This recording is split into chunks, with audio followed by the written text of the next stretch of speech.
Hey, everybody, and welcome back to another episode of the Ruby Rogues podcast.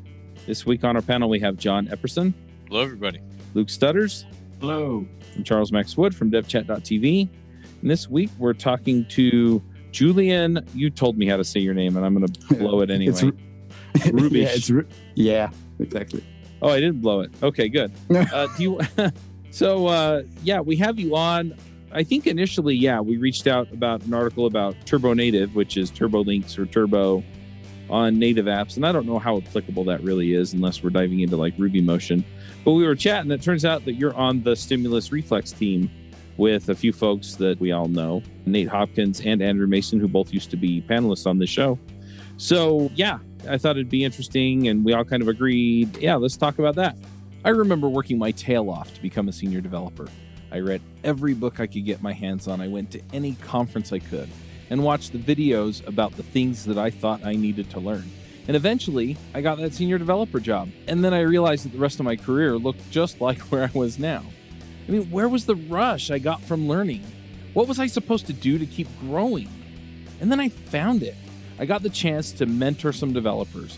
I started a podcast and helped many more developers. I did screencasts and helped even more developers. I kind of became a dev hero.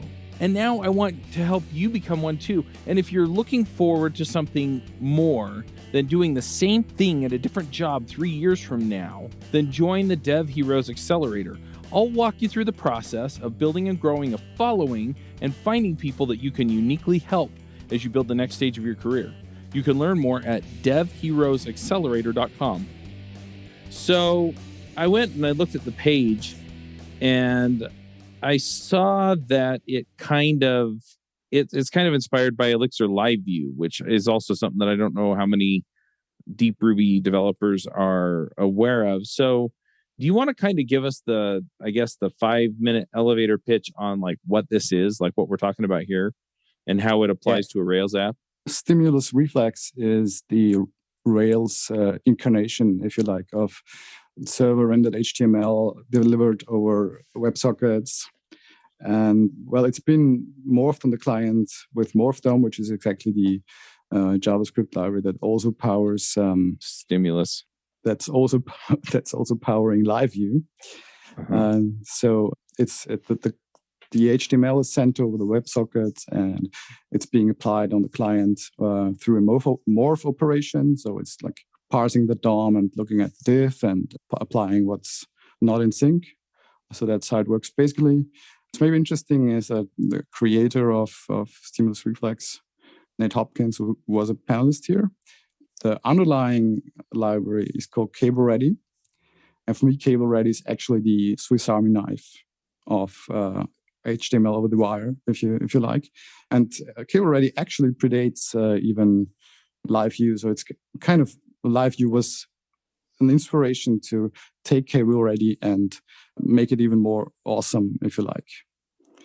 So you gotta imagine Cable Ready has a ton of DOM operations you can do from the server. You can set a data attribute. You can set a CSS class. You can just push states, etc., etc. And one operation from Cable Ready is the morph operation, which powers the whole Stimulus Reflex thing. So Stimulus Reflex is like the surgeon scalpel, and Cable Ready is the Swiss Army knife, in my opinion. So what does it do in the Rails context? Well, actually, it's really pretty simple. You can, as a mental model, take that it sort of runs the controller action you're in at the very moment, but with an altered state.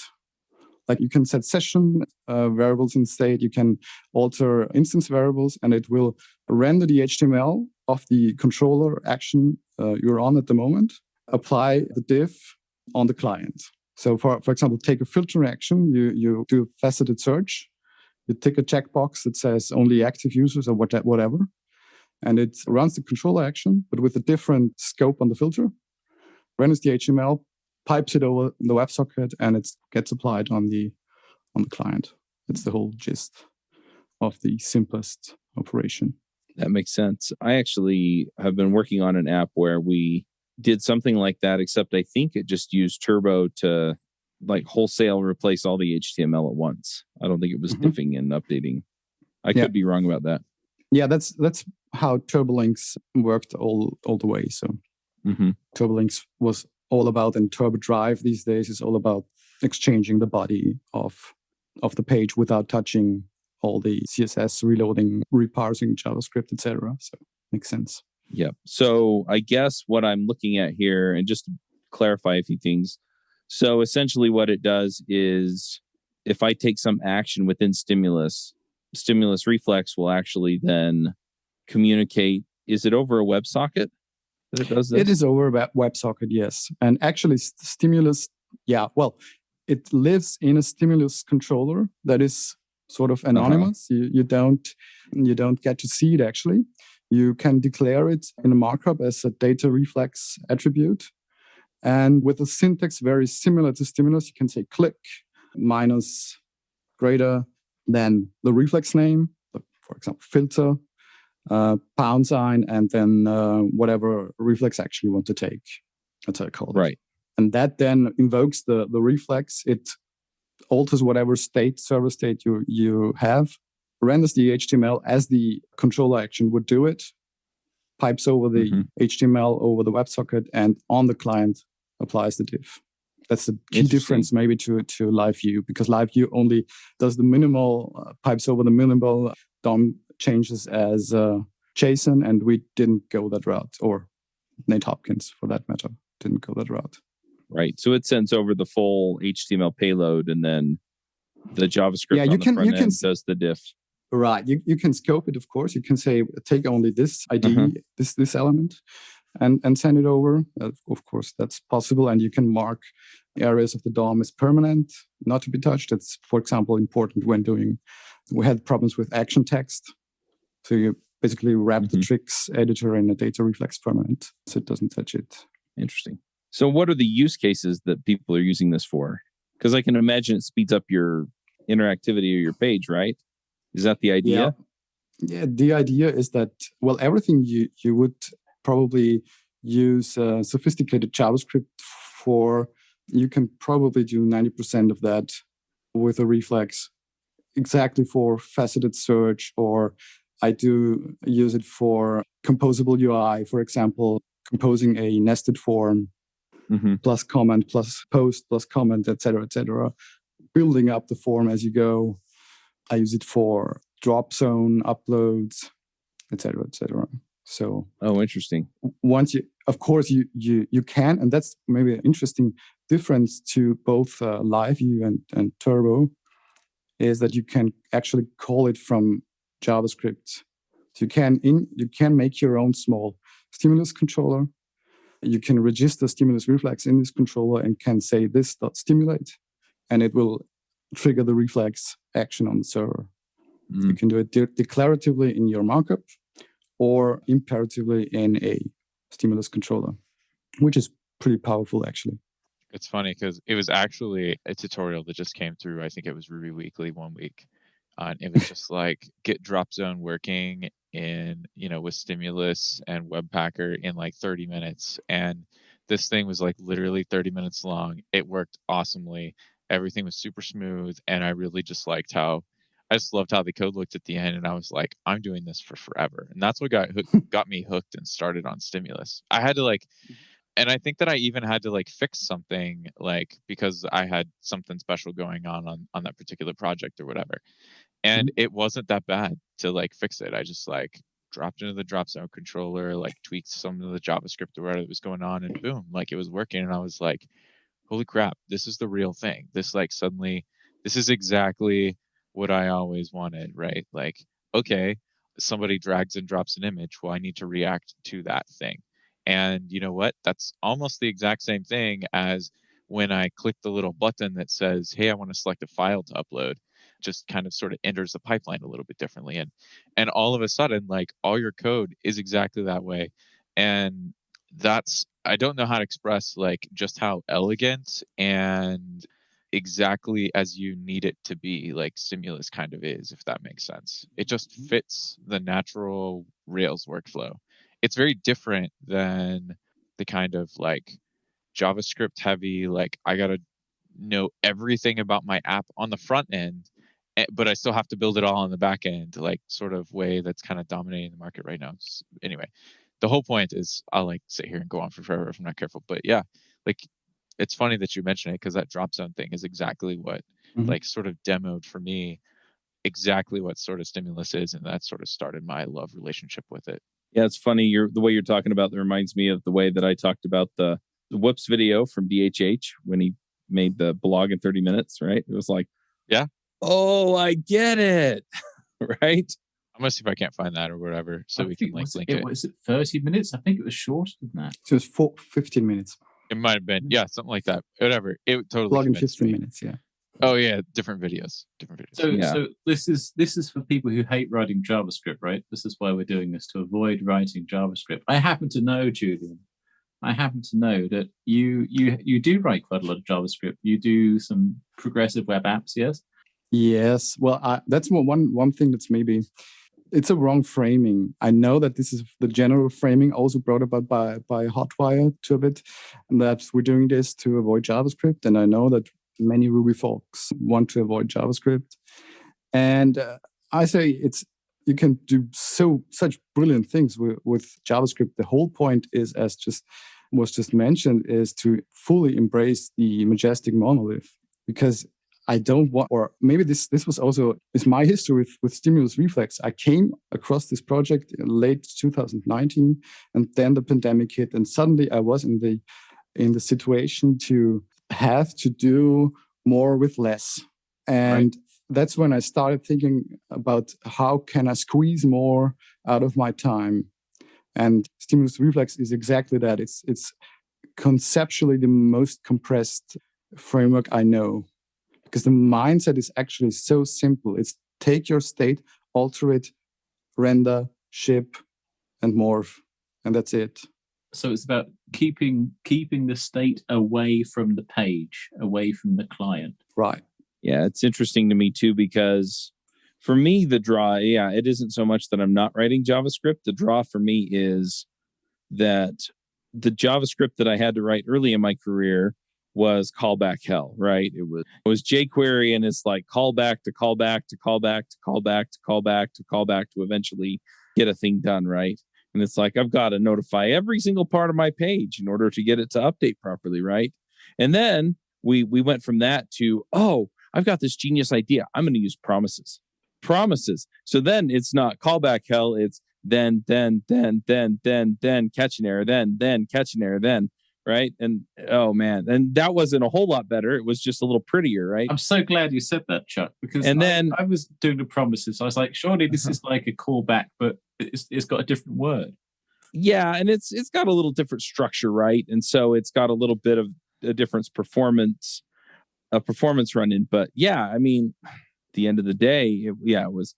So that was a problem. And then it was like, okay, now if you're in the in crowd, it's observables. Get observables in there, right? And hopefully you can remember all of the different operators that exist in RxJS so that you can use them properly. Or you can pull in stimulus and you can tell it, when I do this, do what I want. So I think that's the big point right there, right? Like every single one of these things that you're talking about is an interface. It's an attempt to make JavaScript, which is an event-based language, right? When this happens, then I want this thing to happen. Act like something else, right? And all of the JavaScript native solutions so far, like, have been, to be frank, kind of crappy. They really don't make you leave. You never leave the event-based system, right, when you're doing it in JavaScript. And Stimulus, I think, takes advantage of the fact, right, that we're running a Rails app, right, that we know that we have a server on the back end, that there's state that's outside of the JavaScript, and it just makes the interface like a lot better. It's suddenly you deal with events like events, but only when you want to deal with events. For the rest of the time, you're dealing with exactly like you would normally think of it. Hey, I want you to do this list of instructions in order, right? Or, hey, you know what? I got some stuff from my Rails server, just shove it over here, right? Like it's either, in ordered instructions, imperative type stuff, or I'm, dealing with my event stuff kind of like separately. I don't know. It fits. It's elegant and it works. And it's not the frustrating thing about like promises and observables and all the event stuff for me for JavaScript is it promised a lot and it's never delivered. And Stimulus just straight up delivered. Anyway, I know we're talking about Stimulus and not Redux here, or Reflex here, but Ooh, yeah, let's go hit Redux too. Yeah, Sorry, wrong word. I was actually just mentioning, have you ever worked with Redux? And you know what hell client-side state mangling is. Oh man, yeah, reducers and I can't even keep all the terms straight. It's like, Yeah. How much have these systems promised, right? And how many times have you actually walked away from a project where you've put that stuff in your project and you actually felt like your code was better? And I don't know, for me, there's never been a single time. That's been the frustrating thing. Whereas Stimulus, like, just straight up has promised a lot of stuff, and it's just like it gave it to me and more. And I've never been, it's never done me wrong. And like that doesn't happen a lot for me in technology. Most of the time, something promises something it doesn't deliver. So yeah, I would say that I have pulled some of this stuff in. I've had it work for me fine. I've been pretty happy with it. It was better than not having anything, but it wasn't elegant and it really wasn't that clean. And no matter how I refactored it, it was still kind of, I had to cross my eyes and squint at it to completely understand all of what was going on. So yeah, the whole thing about SPAs and single page applications for that matter is that it's all about rendering on the client, and Stimulus does no rendering, and that's the exact boundary that is drawn here, because it took us like 15 years to come full circle and see that we have a place to render HTML, and it's the server and not the client, right? Mm-hmm. And then all of a sudden, all the async code that's brittle goes away because the server renders the HTML and ships it. Like it's. Do you think DHH's Hey app is going to get a lot more people looking at this? Well, certainly his marketing strategy has done its thing here, because he was teasing for the new magic for like 1 year. Everyone was crazy what that would look like, and still is to this date, because 1/3 of its strata hasn't been released yet. I know that you have something in common with DHH with dealing with App Store rejections. Me? Yes. Really? I think you were releasing the Android app or last year? No, you must be mistaking me. Sorry. No problem. If I had time to write native apps here. Yeah. So I want to dive a little bit more into that story, right? Where you were basically saying, hey, 2019, I had to learn to do more with less. I found Stimulus Reflex and kind of joined in. Like, what's the background there? Like, were you looking for something? How did this kind of come about? Was Nate nice to you? Because I know where he lives. No, Nate is exceptionally nice. It's actually, I was filing an issue on GitHub for Stimulus Reflex because it didn't work with this or that Webpacker version back then. I can't exactly remember. And I was really greeted so nicely by Nate and Andrew and a fellow who is called Lisbad. Some of you will know him. And we started conversing in that GitHub issue, I think, and started to think about how can we start this conversation off. And then Nate settled for Discord, and suddenly we had 100 users on the Discord. Today we have 1,200 users on the Discord. So it kind of exploded under our hands. And sometime, yeah, exactly, it must have been April last year, he called me on the core team, on the board of directors, if you will. And I was totally taken aback, but I said, of course, why not? I love this project. I want to help in making it, guiding it into the future, the bright future, hopefully. Yeah, it's all nice people. That's the whole story. Absolutely. So what parts have you contributed to then?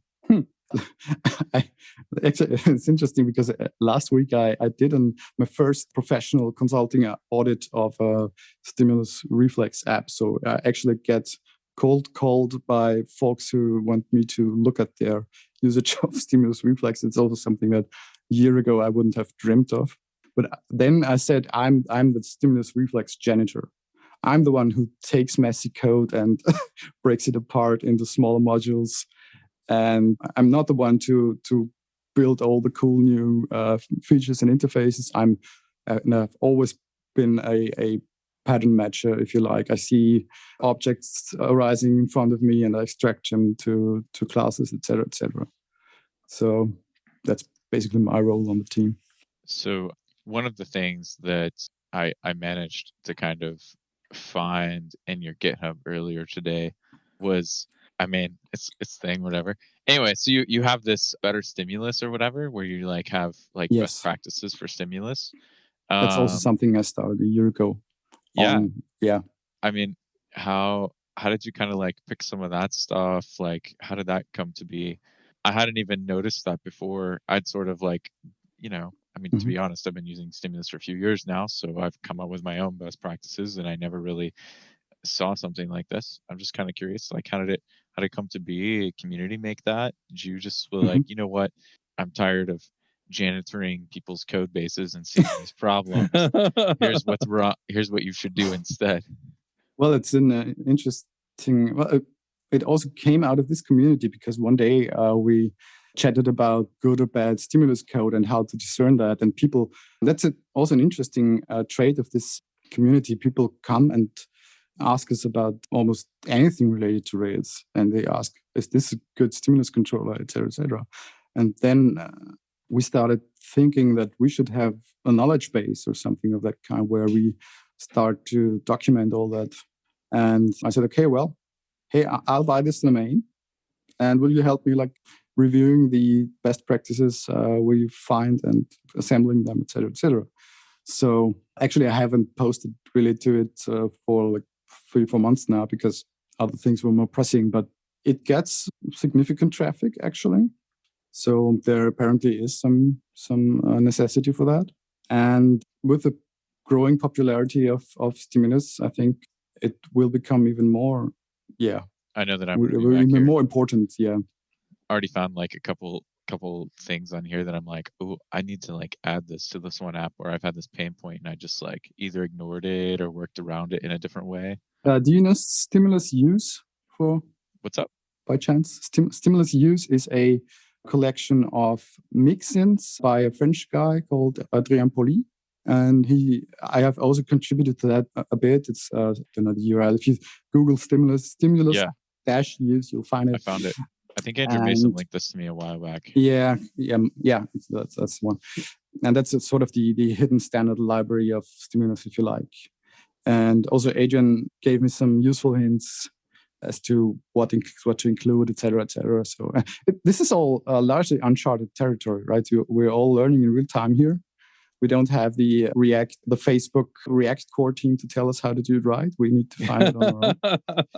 And that's fine. I've also been a learner, and I've for 10 years or so now been a teacher also. So I was so bitter back when the React core team told me that my use case was basically not important. They were like, well, don't do this because if you do this, then you're just bad. And I was like, I'm sorry. Like, I didn't create the constraints on this app. Like,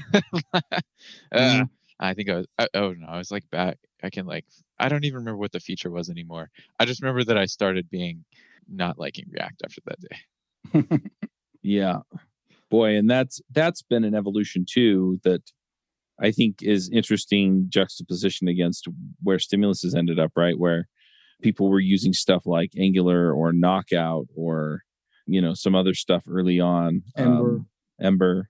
I think Backbone was a little bit not the same Angular. Less. Yeah, it was less intrusive on your stuff. But yeah, then, Angular continued to kind of gain popularity until they blew it with Angular 2. And they still have a healthy community, don't get me wrong, but a lot of people at that point started looking for something else, kind of wound up on React. A bunch of people wound up on Vue, but they all kind of just take over your front end. And if I need like some, fancy schmancy interface on the front end where I have to go fight those kinds of fights, then yeah, I may reach for a React or an Angular or something. But what I'm finding is that most of the work that I'm doing, I can get away with just dropping in the stimulus stuff where I need it and saying, okay, interact in this way. And by the way, if you're using Vue components in Rails, we did an episode on that a while back. And then it starts to get really, really nice because now you just tell stimulus to care about you tie it to your view component, and then you tell it to care about the events off your view component, and it's just super handy way of going about putting your stuff together. And then it's okay, well, I only care about clicks here, and I care about these kinds of interactions there. And yeah, anyway, it's really, really nice. So you touched on like one of the big pain points that I feel like is one of the struggles that we have, like as Rails developers, who then also sometimes end up in this world where we're like either asked to work on a spot or like we're trying to decide if it's the right choice, right?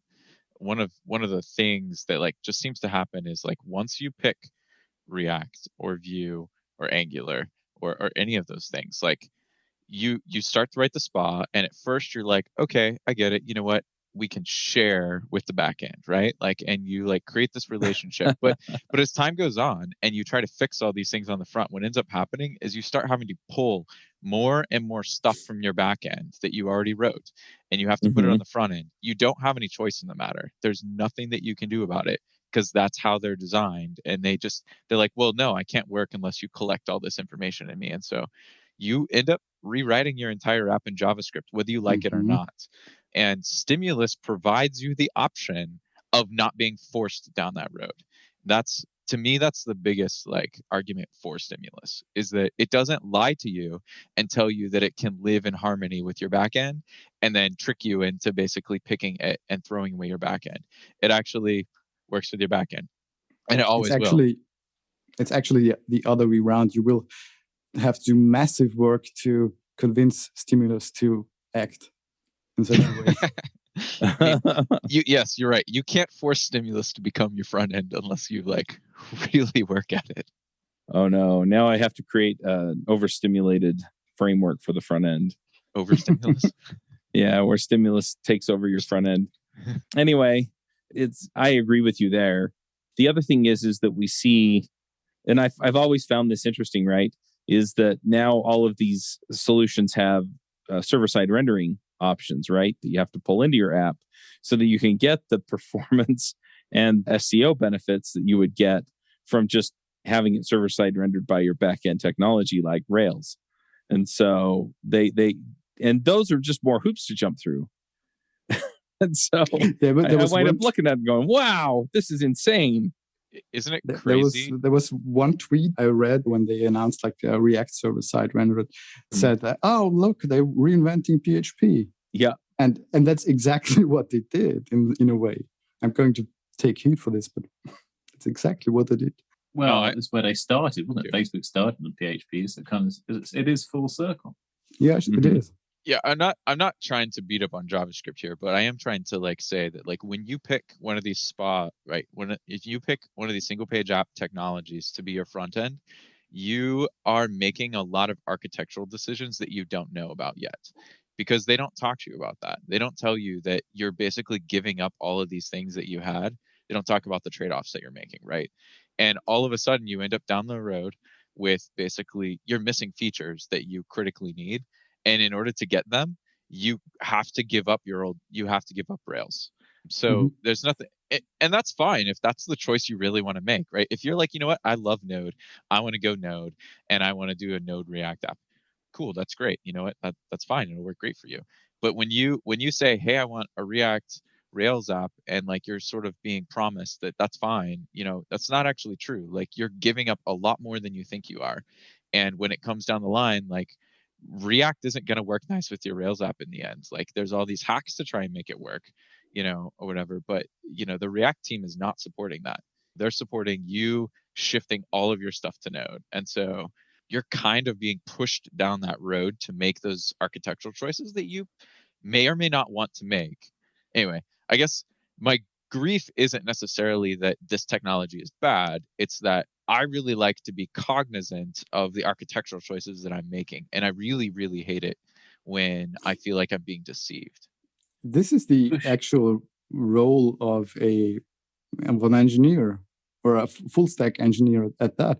I mean, I do but I do some gamification stuff that I don't write myself, but I would be, or anyone would be a fool if he or she didn't use React for that matter, or something different to do all these little 2D, 3D animations on the client, you have to go all SPA.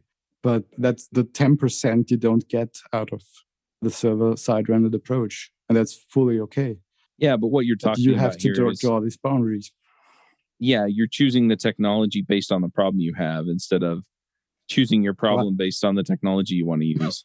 I don't think here's of the myself solution. as Do you have a an problem for engineer. me? I think of myself as an artist. I think engineering's very much overrated.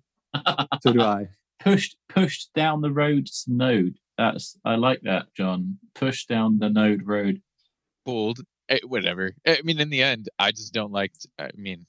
It could just be that I'm just like stubborn or something. I just don't like somebody to make decisions for me that I'm then responsible for.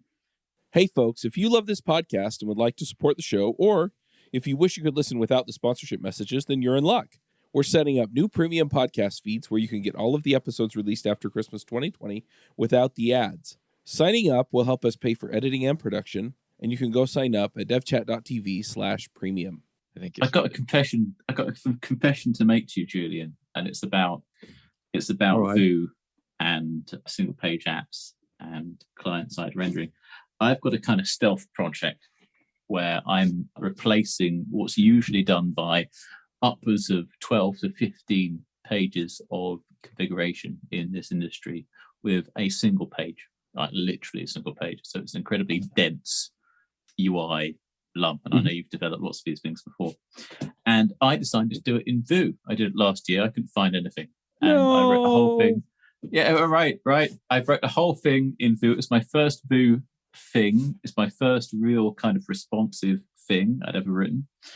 And it worked. And it is fast, it's responsive, it eliminates 15 pages, it's successful. But I have exactly the problem that we were talking about earlier, where when it comes to, for example, pricing logic and calculating basket costs, I have exactly the same code on the client in JavaScript as I do in Ruby on the server.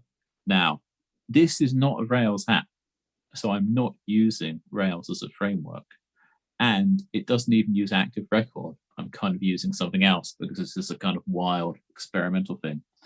Are there people who aren't using Rails, using Stimulus that you know of? Are there people who are kind of in the fringes in the alternative Ruby world using this stuff? And is it even usable if you don't want to have Rails in it? Oh, for sure. I mean, I use it on static pages a lot, for example. I also contribute a bit to Jared White's Bridgetown static site generator and wrote about a bunch of automations and plugins for that. And it works totally nice with that. It's exceptionally good at wrapping third-party libraries like Swiper.js or Dropzone. We talked about that, Lightbox, what have you. It's exceptionally really good at wrapping stuff like that. And gonna need that on any static page you write, for example, sooner or later. I also use it in Phoenix, in the Phoenix project, actually. Mm-hmm. I think that is blasphemy. Is that instead of live view? Is that because one of the really interesting things that's come out for me is the action cable integration. Where not only if you've got the kind of SPA stuff, but you've got the kind of real time updating. But it's not hot reloading. What do you call it? Update. It's full duplex. Right. Socket? Right. What are we talking? Where you're sending the state two ways over a WebSocket. Mm-hmm. Full duplex, yeah. That obviously has the dependency on action cable. It looked to me like quite a hard dependency on action cable. Mm-hmm. So you would need that in order to use it. Stimulus Reflex has a hard dependency effect on action cable, as does Turbo Streams, actually. What I can tell you is that I've been also about a year ago, I started a proof of concept of a good old long polling adapter for Stimulus Reflex using the message bus gem by Sam Saffron, I believe. This course uses it. And well, it's been stale since then. We didn't go down that road further, but for the next major release of Stimulus Reflex, this is actually very much in the quiver. We intend to make more modular adapters possible. This is, so for example, kind of rack hijack thing. Oh, I don't know. The idea is that you can use long polling and Ajax, but also to make it possible to, for example, use pusher or some commercial thing as a transport for stimulating and reflecting. That would be cool. That would suddenly open up stimulus reflex. It's a massive effort, of course, but we would like to pursue that in this direction. Mm-hmm. One thing that I'm kind of curious about, since Luke brought up Action Cable, and I'm going to admit mostly ignorance regarding Action Cable. I've turned it on in my app and I haven't really done much else with it. So when you send the data down the pipe, you send the request down and it sends the HTML back up. Does Action Cable just automatically connect you with that controller in Action to get that HTML back? Or is there something you have to do on the back end in order to make this all work? Well, there are several things you have to do on the back end to make it work the way you want it to work. But the initial setup is quite smooth. The tricky stuff is when it comes to authenticating your connection, because you have this Action Cable connection.rb, which is basically the endpoint, if you like. And that's where you identify as your connection to a user, to someone. So it builds up this persistent connection. And then you have the channel.rb files. And in the channels, also a shout out to Leastbad, who made this picture of the channels actually being sort of distributed routing table. So in your channel.rb, you will need to define who gets what based on what identifier. So you can make a public identifier. You can say, okay, this is the notifications channel, and push everything down that channel. Everyone will get it. But you can also say, okay, I only want to broadcast to a resource, like to user or to a comment that gets updates. That's built into Action Cable. It's nothing that pertains to Cable Ready. So the work you have to do is sort of, and I agree that documentation is a bit sparse on the Action Cable front. So we did a lot of effort to bring some of that back into the Cable Ready docs, which are also exceptionally good, I think. Well, I'm biased here, of course, but I think they're really good to also learn the basics of Action Cable, basically, because I learned them here. I learned them there. So you kind of had, it's all a different mindset, and it's all very different security constraints too. If an attacker gets to hook you up to a different WebSocket, then it's game over. So the one thing you really want to do on the server side is enforce a strict content security policy, which is also a bit neglected in the original Action Cable docs. You want to deny every connection that does not come from your origin server. It's the counterpart, of course, if you like. So the first thing I do is wildcard my CSRF on every project because I just can't make it work properly. So yeah, I mean, it's a completely different mindset, and what could possibly go wrong? This is how Sony got hacked, guys. Yeah, everyone gets hacked. But you have to admit that WebSockets, well, they have been around there for a while, but compared to HTTP, it's still relatively new, and the books just largely haven't been written yet. And even security consultants, I know, sort of digging their way through what new holes creep up in regarding to WebSockets. So of course, that's a thing here. But that said, you can make it work, and we like to pride ourselves to take most of that work away from you. So if you set it up, you get an authenticated stimulus reflex channel that's authenticated to your user or identified to your user, and it's all done for you. If you want to sort of go the more open route into Cable Ready, you have to do more on your own. Right. So then at the end of the day, your stimulus controller will send a request down the... I'm just trying to make sure I understand the workflow here. It sends a request down the pipe or down the socket. And then on the other end, you've got your channel.rb that figures out this request needs to be handled by this controller, which is going to render this HTML that I'm going to send back up the chain. Or is it not a controller that handles that? That's pretty much it. What we do in the background is create a mock request, which is I think a rack thing, a rack class. We create a mock request that then renders the raise controller action. and sort of renders the HTML for you. And that also has led us a bit into the troubles with middlewares, which was a bug report, and we fixed it. So if you want to use custom middlewares in your stack, sort of you have to do a bit of configuration in Stimulus Reflex, but it's all very well documented. Yeah, that makes sense. And as we learned a couple of weeks ago when we talked about microservices, each controller is its own rack app. So that's essentially what you're hijacking there in order to get that. Yeah, it is. So what I'm assuming, since we're talking through this, that this works on other technologies. You mentioned live view, and you've mentioned like static pages, where I'm assuming you set up a WebSocket to somewhere, right? And then just, do some of this work without actually having like a fully baked back end. So you just talk to Jared White about that. He has done some cool thing with his Bridgetown generator. Are we confusing stimulus and stimulus reflex? Stimulus reflex a bit here right now, because before you asked me where can I use stimulus outside of Rails, so I was talking about the JavaScript only part. Stimulus is agnostic. You can use stimulus anywhere. Stimulus reflex depends upon action cable. Okay. Stimulus reflex is a Rails thing. Yeah. So it doesn't work with anything else, even if it has WebSockets? Not yet. But I think at the very moment, it's hard dependency on action cable. And I think you were saying it's a Rails thing. I didn't realize that.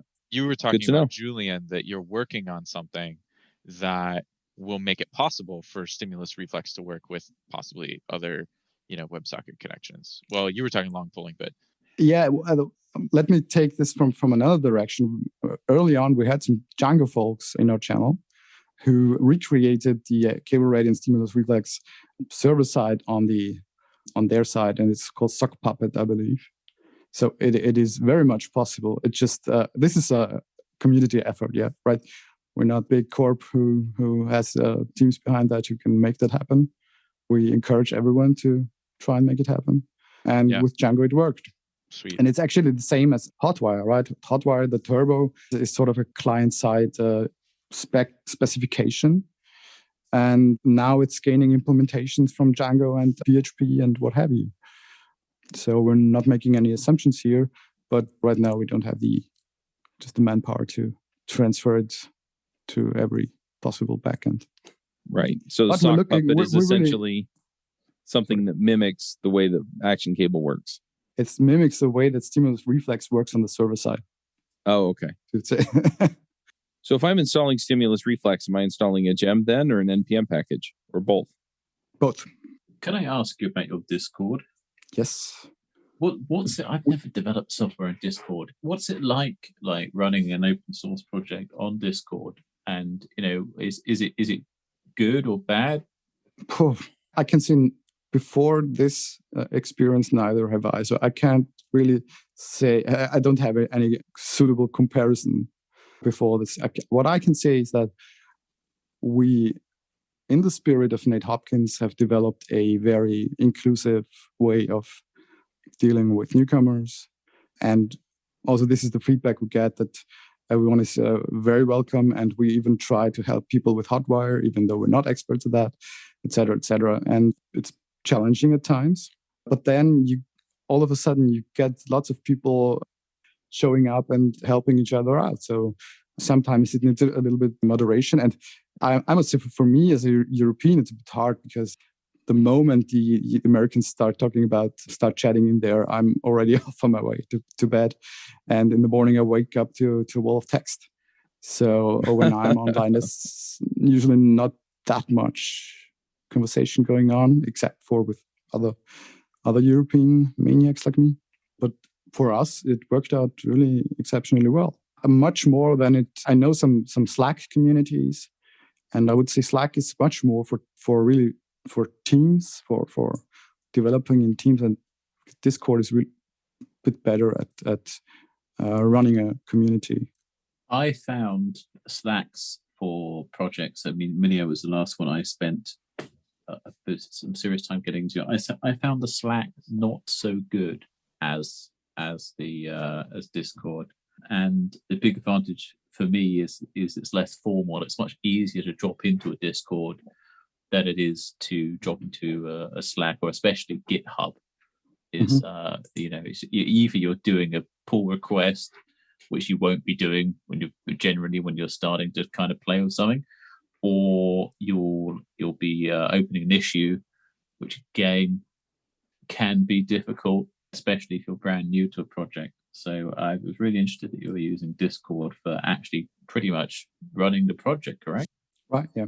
It's also maybe at this point, the proponents in our community have been so diligent in setting this up. So we have a Stimulus Reflex harness GitHub repository that we direct people to when they report bugs. We say, hey, here's that repository you can clone and see if you can reproduce your bug here, and then tell us where to look at, et cetera, so that we don't leave them alone with creating MVCs.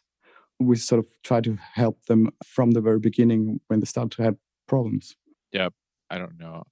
Andrew Mason invited me to the community like a year ago. And while I haven't done a lot of Stimulus Reflex, like one of the things that I thought was super cool was just the fact that like the people that are in there use Stimulus, and a bunch of people ask questions about Stimulus and seem to be getting help. And I like friendly communities. And yeah, I don't know. There's a very different vibe on Discord than there is on Slack. I don't know if that's Discord or if that's just the people that have chosen to use Discord. I have no freaking clue. It's just what it is. But yeah, I've very much liked Discord communities for that as a partaker. And then as somebody like running a channel, I find it I don't know. I like Discord a lot better for running a channel. Yep. All right. Well, we're kind of getting toward the end of our time. Is there anything else that we should cover on this? Well, I guess I do have one more question now that I'm wrapping it up. So you mentioned that there's some work going on to do like long polling and make it work with other backends. Are there other features coming for Stimulus Reflex? Well, I can plug some things for Cable Ready. Actually, that's maybe interesting. We haven't talked that much about Cable Ready, which is a pity because I think it's really the workhorse behind it.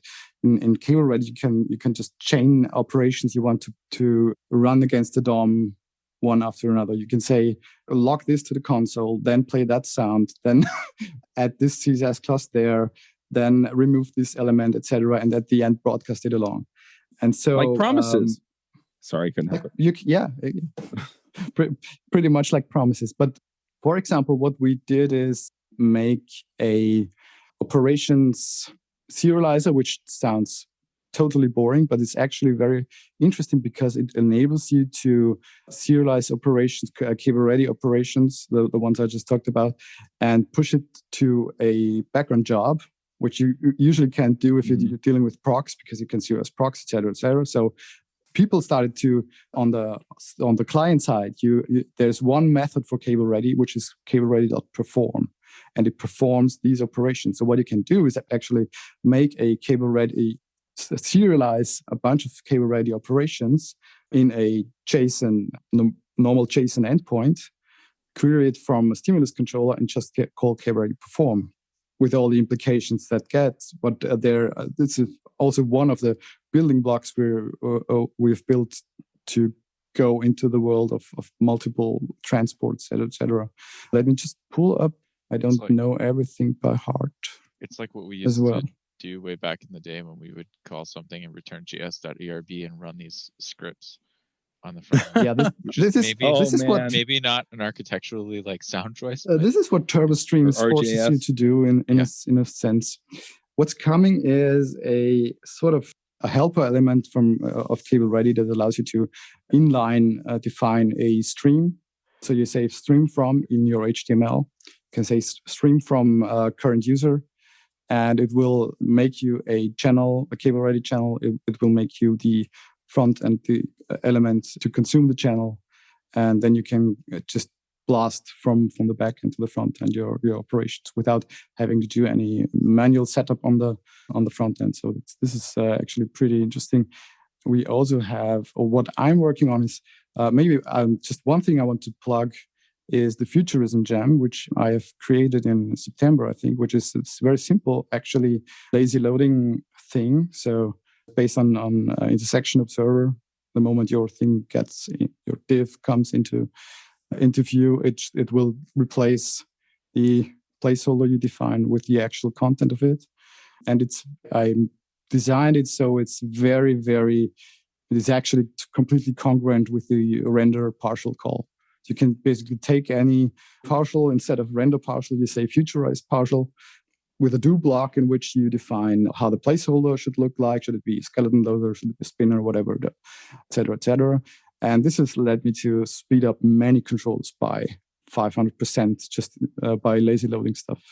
So am I getting it right that this is like basically a more like agnostic way to, for example, handle infinite scrolling or, yes, lazy loading like parts of my table? Yes. Okay. That's exactly what I use it for. And I'm saying this because I think the important thing to take away from this discussion is that cable ready will still make so much more possible. This is just one thing I decided to do because I needed it. I'll just posted that into the chat if my... Yeah, you should pick that. Yeah, sure. Seems super cool, actually. I didn't realize. I really didn't realize what it was when I saw it in your list of gems or whatever. So my mind is just spinning. It's super performant actually, and I think we're likely also gonna see many more cable ready plugins like that. Very cool. Well, I put links into the chat for a lot of this stuff as far as cable ready and stimulus reflex. I see that you added the futurism gem, but yeah, if you're trying to figure out what to do on your front end, I mean, this is a very, very powerful and viable way to go. So I'm going to encourage people to go check it out, and I'm going to push us into picks. Before we do that, though, Julian, if people want to reach out to you, they want to connect or whatever, most people are on like GitHub and Twitter, but yeah, where do people find you? Yeah, well, on GitHub, on Twitter. On GitHub, I'm just Julian Rubisch. On Twitter, I'm Julian_Rubisch. And in, of course, the Stimulus Reflex Discord, we have a vanity URL. I think now it's discord.gg/stimulus-reflex. You can find me there anytime and reach out to me. Those are the main channels, I believe. Awesome. Hey, folks, I don't know if you've noticed, but I've been working a lot on figuring out how to help people become the most valuable developers on their teams or becoming the top 5% of developers in the field. If you're looking to level up, figure out how to contribute more, get the career you want, get the career that you want that will support the lifestyle you want, then you should check out the Most Valuable Dev Summit.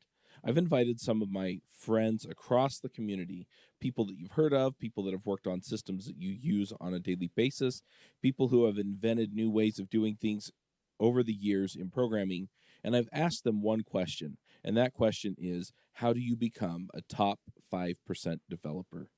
How do you become 1 in 20 of the best developers out there? And so we're going to go ahead and have that conversation with them in interviews on the Most Valuable Dev Summit, and you can find that at summit.mostvaluable.dev. All right, well, let's go ahead and do some picks. Luke, are you ready for picks?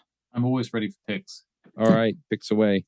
I'm gonna pick Sounds of Deference and Conformity off the iTunes App Store. This is a thought-provoking record. My favorite track is Grids. Grids is the what we call a banger in the UK. So this is Julian's. Yeah. How would you just go? Industrial? Well, I actually studied computer music and electroacoustic composition, and you could call this industrial in a very direct sense. Yes, I could tell you a story about the record. Like a kind of sedated version of Metal Machine music. Yeah. It's a really interesting record, yeah. So it's all about the grids. Is actually I made grids out of schematics. Grids are sonified schematics. Well, like Gerber files. Yeah, like electric circuits. PCB files. Yeah, PCB. Yeah, that's pretty cool. Check it out. I've been doing NFC this week in Ruby, and there is also a gem. Let me link to the. I've been doing NFC in Ruby, which is the NFC tags, and I've been using the Ruby Dash NFC library. So not the NFC gem, which is Aaron Patterson from quite a few years ago, but the Ruby Dash NFC library. And I have managed to get somewhere with that. So I had a system that used RFID tags, which were essentially a wireless barcode. But if you use NFC, which is the same frequency and protocol as the wireless payment, like on your kind of Visa and MasterCard, you can actually do interesting things. So Ruby NFC gem. And yeah, that's my pick. All right. John, what are your picks?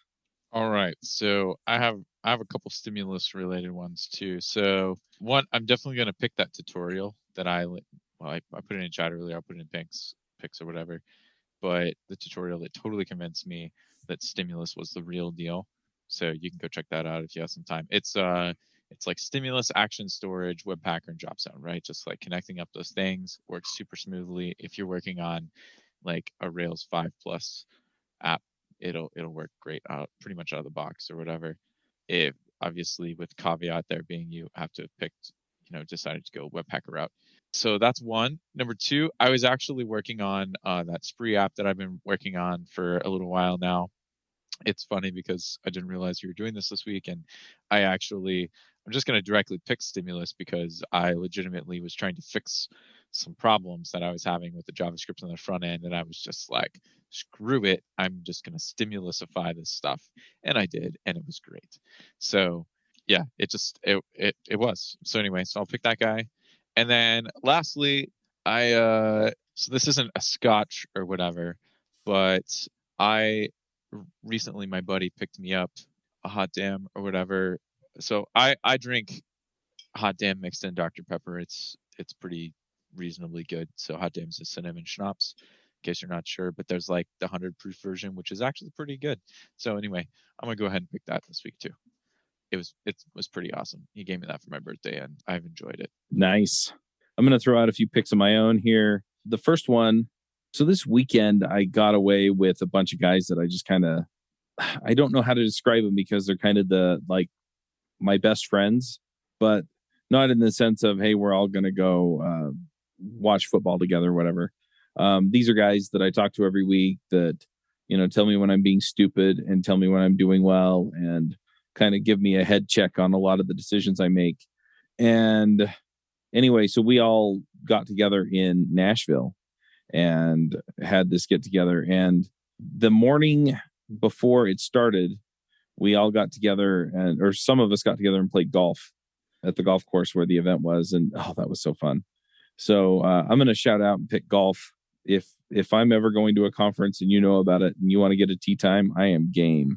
I'm not good, but I'm totally down for going. The other shout out that I have is we were talking a bunch about relationships at the getaway. It was kind of a getaway and kind of a conference at the same time, right? Because our group is part of a larger set of groups, right? And so there were guys there from all over the place, about 150 of us that were part of this event. And they talked a bunch about relationships, and I realized that I haven't done as well as I ought to in that particular area of maintaining the relationships that I have. And so it really made me think, and then it made me think about, okay, how do I not drop the ball here? And so I went out looking for a CRM, and I've done this several times in my career. And by the way, a good one, as far as I can tell, doesn't exist. So I was just checking out options, and I've been working on moving some of the technologies that we use for devchat.tv over to new ones. So, for example, one of them is we're probably going to move off of Zoom sometime soon and onto Riverside.fm, which is another pick. And they do if you've used Zencaster or Squadcast, it works like those. It works through the browser, records locally, and then uploads as you go. Mm-hmm. And the nice thing is that I think Squadcast is limited to 4. Zencaster only works some of the time in my experience. And I've asked them about it and, whatever. They've been around the longest too, so I don't get it. But Riverside will let you do up to 8 people. It'll record the video locally as well. And so this is giving us a lot of options. It'll also sync the recordings over to Dropbox, which is also nice. But so I'm going to pick them. And then I'm also going to pick Monday.com. And Monday.com is what we've been looking at moving off of Trello and onto Monday.com. And the reason there is that Monday.com offers a whole bunch of automations. And yeah, I know Trello has some of that too. But between the integrations, Zapier, and the automations that you get out of Monday.com, it's really starting to look like that's a terrific option. And so back to discussing CRMs, it turns out that Monday.com is flexible enough to where you can just drop a CRM in there and have different boards that come together to make it work. So you have like a contacts list, you have your sales. So the way I set it up is I have the contacts list, which has all the contacts in it.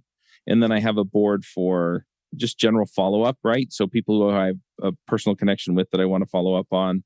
I'm also going to put all of the hosts in, right? Because I want to be checking in with them and making sure that everything's going well, not just with the podcast, but just in general. I always feel like I have some responsibility to make sure that people are doing okay. And then, but past guests, sponsorships, I have a sponsorship pipeline view in there. I've got the Dev Influencers Accelerator sales pipeline in there. And anyway, it's really kind of coming together nicely, and I can customize it the way I want. And so Monday.com is kind of this task manager is kind of what they build themselves as, but they've got the CRM functionality and a whole bunch of other stuff in there. And so I'm pretty excited about that. And then I've got this, I found a guy who will actually help set it up for me. And he's done this for a couple of my friends. I'm actually pretty impressed because he's like 17, but he totally just got in there. We talked through the process and he's like, all right, I'll have it done for you this week. And I was just like, well, dang. So anyway, I'm pretty excited about that too. And yeah, so those are my picks. I also did launch the Dev Influencers podcast.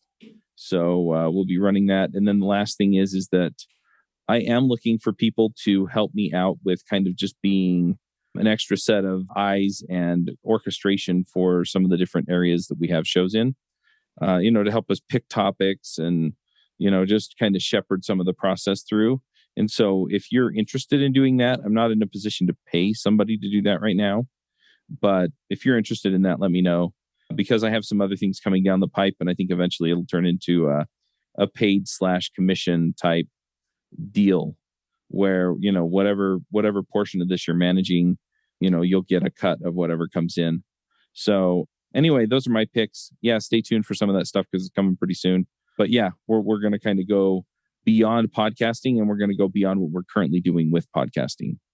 So hang tight. It's all coming. One last thing, we are putting up premium feeds if you don't want the ads for the sponsors.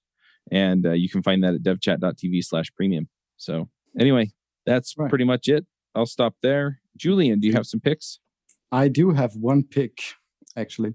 It's a book I'm reading at the moment. It's an actual book. It's called What Tech Calls Thinking. It's by a Stanford professor of comparative literature. And it's about the ideologic and intellectual underpinnings of Silicon Valley, like how the ideology of and thinking ideas from Marshall McLuhan, Ayn Rand, Aldous Huxley, and others made their way into Californian counterculture and then into Silicon Valley founders, etc., and is now coming against us all in a way. It's a very interesting read, I think, and everyone in tech should read it. Very cool. I'll post the Goodreads link. Awesome. All right. Anything else that we should shout out real quick before we wrap up? Yeah, well, quick shout out to the core team, which is Nate, Lisbeth, it's Marco, Andrew Mason, of course, from this point. All right. Yep. No one likes several of those guys. All right. So let's go ahead and wrap up. We'll pause here, and until next time, max out, everybody. Bandwidth for this segment is provided by CacheFly, the world's fastest CDN. Deliver your content fast with CacheFly. Visit CACHEFLY.com to learn more.